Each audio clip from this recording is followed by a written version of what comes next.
Bom dia! Mais uma quarta com a Marta. E o tema de hoje é microbiota intestinal, o que é e como influencia na saúde.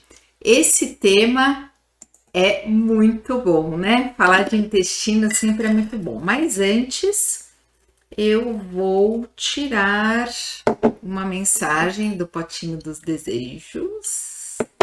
Sim, sim, sim. Olha, a gente tem aqui não, estou totalmente aqui, ó,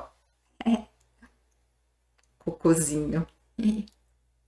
Olha só, perdoar é jogar no lixo o que o outro deixou em você. Precisamos aprender a perdoar, né?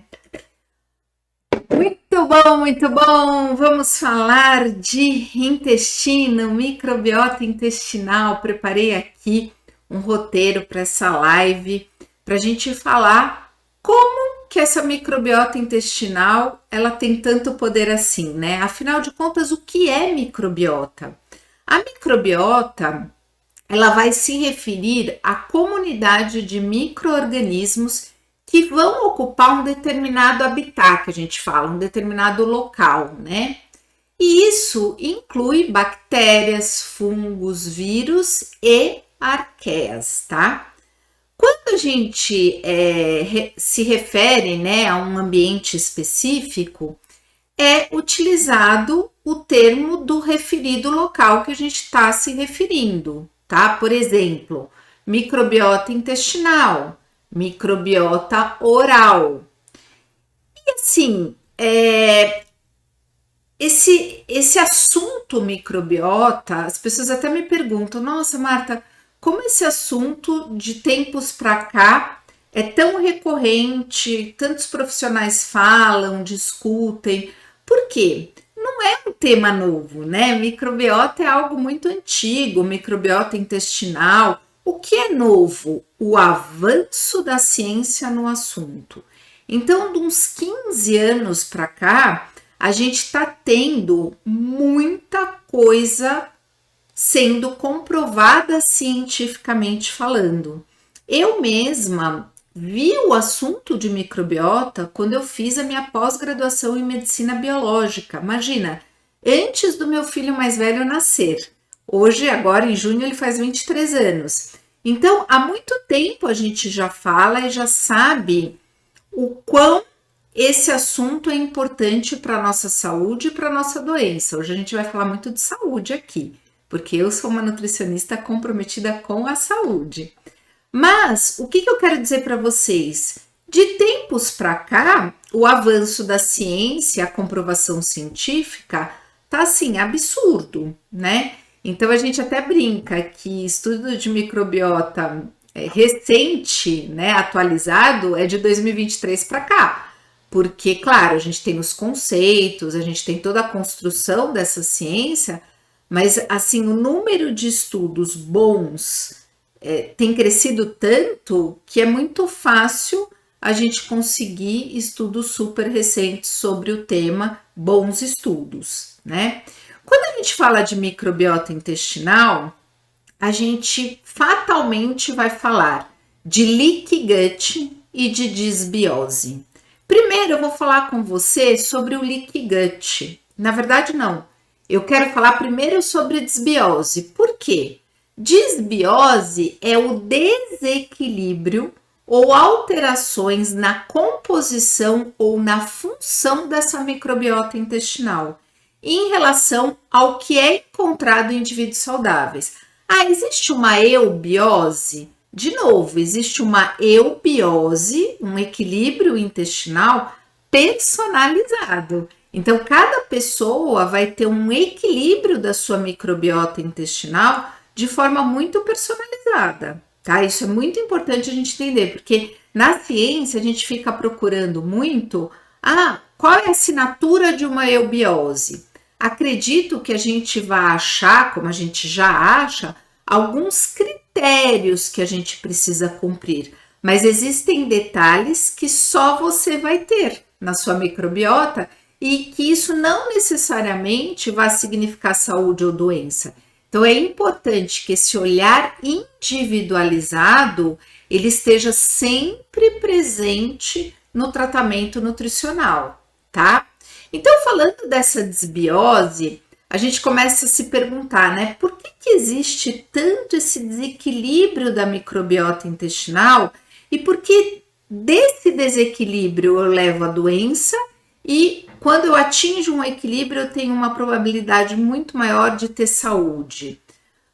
Por que isso tem acontecido? Quais são as principais causas que têm trazido essa desbiose para o nosso dia a dia? Bom, primeiro, a questão da pré-concepção, da concepção. Então, antes do feto se formar, essa microbiota da mãe, a questão do parto, do aleitamento materno, das exposições que essa criança tem nos primeiros anos de vida, que a gente chama de ruptura perinatal da colonização. Então, ao invés da gente ter uma colonização da microbiota de forma saudável, adequada, por conta de algumas rupturas ao longo dessa história, a gente tem um comprometimento levando esse feto, essa criança, ter uma desbiose, tá? Genética, né, é um fator. A questão do seu padrão alimentar, da sua dieta, se você tem alguma doença ou não. E o estresse, né? O estresse a gente sabe que acaba com a gente, e quem não tá estressado hoje em dia? Então, assim, não é porque o assunto tá na moda, é porque a ciência avançou e é porque nós estamos vivendo, sim, uma epidemia de desbiose. A boa notícia é que tem solução, e hoje eu vou trazer algumas soluções para vocês aqui. E a solução, gente, gravem isso, está na mão da nutrição, tá? Então, cuidado, porque muitos profissionais de saúde têm escutado sobre microbiota de agora, achando que tratar uma desbiose, tratar um leaky gut é prescrever probiótico. E isso está sendo muito sério. Por quê? Não adianta prescrever probiótico para um organismo em desbiose, ok? Porque eu não vou aproveitar e mais do que isso, esse probiótico ele pode mais me prejudicar do que me ajudar. E isso é sério. O Brasil é o país que mais prescreve probiótico de forma errada. Olha que grave esse dado, tá? Então, cuidado. A pílula mágica não existe, tá bom? Bom, mais do que desbiose, a gente tem o quadro também, mas não, né? Na verdade, é a junção desses dois conceitos, né? Mais do que isso, a gente tem um quadro que a gente dá o nome, né? A ciência dá o nome de leaky gut, que é o desequilíbrio da barreira intestinal. Então, se o nosso paciente ele apresenta leaky gut, a gente vai precisar cuidar desse leaky gut dele. Por que ocorre, né, o leaky gut? O que é o leaky gut? Primeiro, eu tenho, vamos pensar assim, o intestino ele tem uma parede, tá? Que ele é feito por células, né? Nosso corpo inteiro é feito por células. Essa parede intestinal, ela vai estar mais frouxinha. Então, a gente fala que é o afrouxamento das tight junctions, que são estruturas que ligam um enterócito ao outro. Então, fica uma parede mais esburacada, tá? Paralelo a isso, a gente tem uma diminuição, tô falando do leaky gut, tá? Do quadro de leaky gut. A gente tem uma diminuição do muco. Por quê? Perto da parede intestinal, junto da parede intestinal, a gente tem a parede de muco, que é onde acontece a absorção dos nutrientes, tá? Então, se eu não tenho muco, eu não tenho absorção adequada daquilo que eu como. Olha como é importante esse assunto, certo? E aí, eu tenho uma diminuição dessa camada de muco, ou mais que isso, ela tá quase que inexistente. Mas, uma característica do leaky gut é o desequilíbrio desses micro-organismos intestinais. Então, o que tem que crescer não está conseguindo ter ambiente para crescer, e o que não tem que crescer tanto está tendo ambiente, meio de cultura para crescer. Pensa o seguinte, que aí vocês vão entender também a prescrição do probiótico.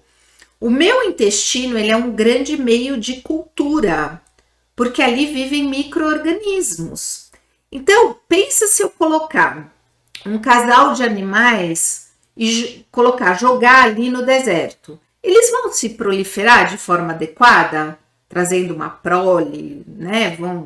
Vão aumentar aí a população? Não, porque eles vão morrer. Eles não vão ter água suficiente, eles não vão ter ambiente suficiente para sobreviver. Agora, pega um casal de animais e coloca na Mata Atlântica, por exemplo. Eles provavelmente vão sobreviver, porque o meio de cultura é favorável. Então, quando eu jogo um probiótico no meio do deserto, ele não vai fazer nada, ele pode até atrapalhar, inclusive ele pode se alojar em algum local errado dentro do nosso intestino, como por exemplo na parte inicial e não final, que é onde ficam a maioria dos micro-organismos. E aí eu posso até estar provocando ou piorando um quadro de supercrescimento bacteriano do intestino delgado. Então assim, a gente tem que tomar cuidado, tá? Muito antes da gente prescrever um probiótico, a gente vai ter que o quê? Melhorar esse meio de cultura. E esse meio de cultura a gente melhora com o quê? Dieta. Não adianta. É o que eu como que vai fazer esse equilíbrio ser melhor ou pior, tá? E aí eu preciso ter esse diagnóstico de como tá a minha microbiota intestinal para entender que tipo de dieta eu vou precisar seguir para recuperar esse leaky gut, tá bom? Então isso é muito, muito importante. Bom, se eu tenho esse afrouxamento, uma parede fina e uma bagunça desses micro-organismos que nem sempre estão com uma assinatura para a saúde, então às vezes alimentando até a minha doença, a gente precisa pensar que essa porta aberta do intestino para o nosso sistema imune e todo o organismo pode ser gatilho para muitas doenças. Já dizia Hipócrates, né, o pai da medicina. O intestino é o início de todas as doenças. Todas as doenças, na verdade, ele falou que todas as doenças se iniciam no intestino. E hoje, centenas de anos depois, a ciência está comprovando isso. Então, é imprescindível que você tenha um gastrointestinal ok, funcionante, saudável, para que você consiga aproveitar tudo que você capricha na sua dieta. Muitas vezes o paciente chega na clínica, na nossa clínica digital de nutrição, e ele quer uma dieta, porque eu preciso cuidar do meu diabetes, porque eu preciso ganhar massa magra, eu tô com uma massa magra muito baixinha. Só que ao analisar todo o caso do paciente, a gente vê que, na verdade, ele não está absorvendo praticamente nada do que ele come. Então, ontem mesmo eu estava discutindo isso com uma paciente minha. Eu falei, eu estava incentivando ela a fazer um coprológico funcional, que é um exame, o próprio nome diz. Esse exame, o que ele faz? Ele faz uma análise microscópica e macroscópica das nossas fezes. E ele traz muitas respostas. Ele não é um exame de diagnóstico, mas ele consegue trazer para a gente como é que está a digestão, a absorção desses nutrientes, porque eu ligando esses resultados com sinais, sintomas, a história do paciente e todo o resto, né, a gente consegue chegar a boas conclusões e melhorar não só a dieta do paciente, porque às vezes eu tô caprichando pra caramba e não tô tendo resultado. É o que eu mais vejo quando o paciente chega na clínica. Nossa, mas eu evito isso, eu evito aquilo, capricho, invisto nisso, invisto naquilo, não tô vendo resultado. Sim, mas você tá em pleno quadro de leaky gut, né? E aí é muito difícil, porque se eu não recuperar essa parede intestinal, se eu não recuperar essa mucosa e não equilibrar esses micro-organismos intestinais, vai ser muito difícil ter saúde, vai ser muito difícil conquistar os objetivos, tá? Então, assim, um intestino permeável, as bactérias intestinais e seus metabólitos, eles passam pela barreira intestinal, atingindo a sua corrente sanguínea, ativando o sistema imunológico e causando inflamação.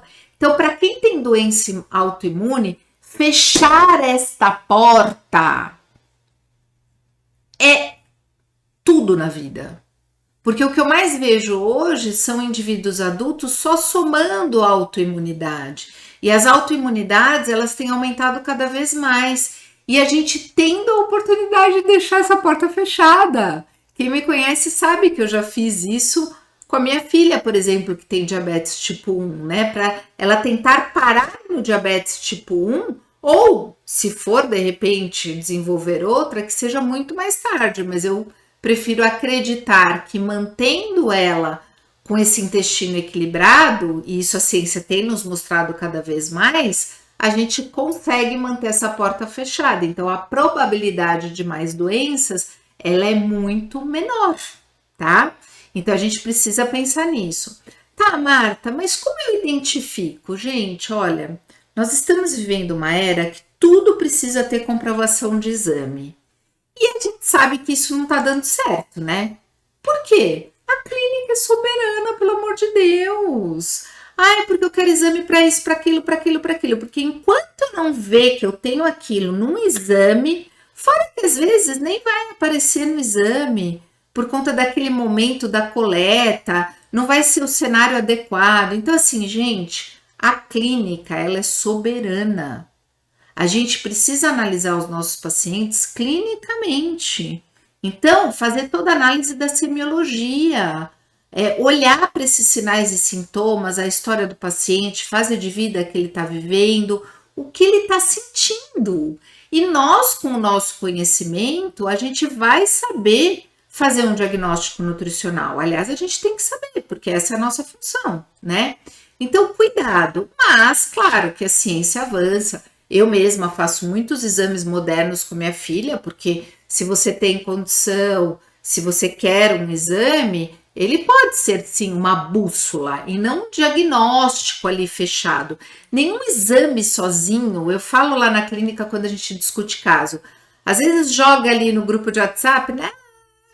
Tá, quem é essa pessoa desse exame? Qual a idade? Qual é o sexo? Que fase que ela está vivendo? Quais doenças ela tem? Né?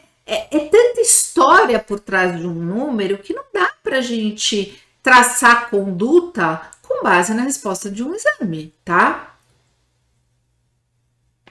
Mas a gente tem sim sinais e sintomas de leaky gut e desbiose para a gente ficar de olho no nosso paciente. Então, assim, pacientes que se queixam muito de inchaço, gases, cólica, sensibilidade alimentar, dor, intestino irritável, doença inflamatória intestinal, doença autoimune, problemas de tireoide, condições de pele inflamatória, acne, etc. Olha, a lista é enorme de sinais e sintomas do leaky gut. E a desbiose também. Excesso de gases, a constipação, a diarreia, a saciedade precoce, os arrotos, né, que estão tão comuns hoje em dia, a análise das fezes, o aspecto, cheiro e cor das fezes, então a gente olha muito para isso. Deficiência de nutrientes como ferro, B12, corrimento genital, coceira anal e vaginal, aquela candidíase que não trata nunca, que eu não consigo me livrar dela, fico o ano inteiro fazendo tratamento de candidíase. Bom, é isso, a gente tem vários sinais e sintomas, mas unindo com tudo isso que eu falei para vocês. Exames que não são diagnóstico, mas que ajudam nesse raciocínio na prática clínica. Eu já falei de um deles, o coprológico funcional. Mas a gente tem também o sequenciamento do microbioma intestinal, né? Que a gente que traz para gente uma fotografia de como está a sua microbiota naquele momento da coleta.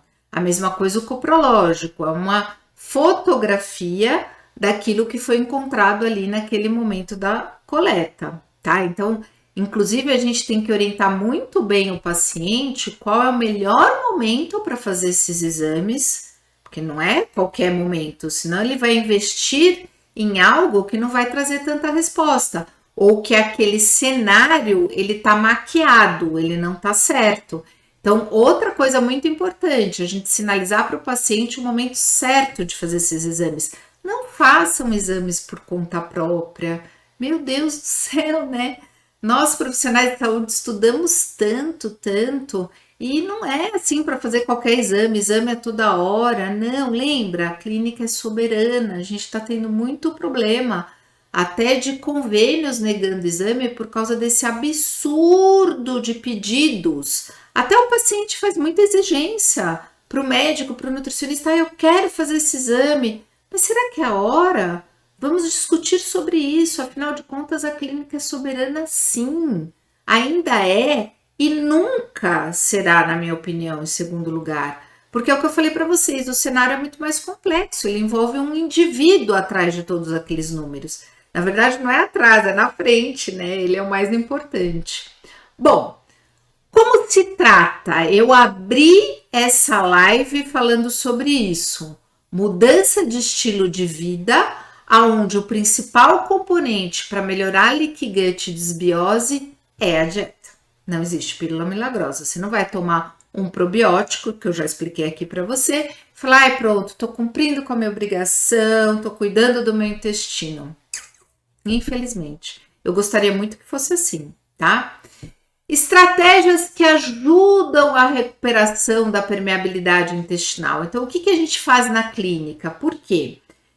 Para eu garantir o fechamento dessa barreira, para eu construir mais mucosa, eu vou ter que dar nutrientes específicos para essa função, tá? Então, eu olho para nutrientes muito importantes, como glutamina, colágeno, que mais? Que a gente olha para o aumento da quermância mucinífera quando o paciente traz sinais e sintomas de que essa quermância está baixa. Por quê? A quermância mucinífera é uma bactéria mucolítica. Então, se ela está numa contagem muito pequenininha no nosso intestino, ela não consegue fabricar muco para proteger a nossa parede intestinal. Então, é importante incentivar, né, bons níveis de acremância, não excesso. Excesso também vai trazer doença. A gente vai ter que, enquanto recupera o gastrointestinal, infelizmente, a gente tem que excluir alguns alimentos, aqueles de difícil digestão. Normalmente, alimentos que a gente tem mais hipersensibilidade, que são os alimentos de difícil digestão, eles envolvem proteínas de difícil digestão. Por isso que a gente fala tanto do leite, do glúten, do ovo, porque as proteínas para um sistema gastrointestinal que está careca, né? Quase não tem muco, que a parede intestinal está ali esburacada, que está tendo um desequilíbrio ali dos micro-organismos, é difícil você conseguir recuperar. Por quê? Eu estou construindo e destruindo, construindo e destruindo. Então, a gente precisa muitas vezes fazer a retirada de alguns alimentos por um período curto, só para que a recuperação seja mais rápida, tá? Prebióticos, a gente vai ter que fazer aquele meio de cultura se enriquecer. Então, dar substrato de preferência para aqueles micro-organismos que a gente quer que cresça e cortar o substrato de preferência, a comidinha de preferência, daqueles micro-organismos que a gente não quer que cresça tanto, tá bom? Que mais, né? Promover, né, a fabricação de ácido graxo de cadeia curta nesse intestino. A gente tem alguns ácidos graxos de cadeia curta, como o butirato, que vocês vão ver aí na forma de suplemento, mas também temos que saber o momento de usar, tá? Suplementos para reconstrução dessa mucosa também temos, assim como nutrientes, como eu falei, a dieta vai ser soberana, mas na recuperação do gastrointestinal eu tenho sim que lançar mão de suplementos em momentos específicos para que essa recuperação ela seja mais rápida, tá? Fatores que contribuem, então, para essa permeabilidade intestinal, para essa parede esburacada, baixa de muco, bagunça de micro-organismo. É aquilo que a gente falou. A dieta pode contribuir para isso, o estresse, que a gente já falou bastante, sensibilidades alimentares e exercício físico intenso. Sim, tudo que é exagerado causa desequilíbrio no nosso corpo e aí a gente vai ter que ter estratégias para combater, tá? Lembre-se o seguinte, a gente vai falar numa próxima live sobre sensibilidades, intolerâncias, alergias alimentares. Eu quero lançar uma provocação aqui. Você é intolerante ou você pode estar intolerante? Você é sensível a esse alimento ou a esses alimentos ou você está sensível? Pensem nisso, porque a resposta está nessa live. Eu vejo muitos pacientes meus chegando, tomando água, comendo alface, passando mal, muito mal, com uma qualidade de vida péssima. E quando a gente recupera o gastrointestinal, que não é um caminho curto, tá? É um processo que leva bastante tempo. Esse paciente descobre que ele não tinha todas aquelas intolerâncias e sensibilidades. Pode sobrar uma ou outra? Pode. Mas a partir do momento que eu recupero o gastrointestinal, como ele está mais saudável, mais funcionante, tudo isso também diminui, tá? Pensem nisso. Espero que vocês tenham gostado do assunto da live de hoje e quero te ver, hein, na próxima quarta com a Marta.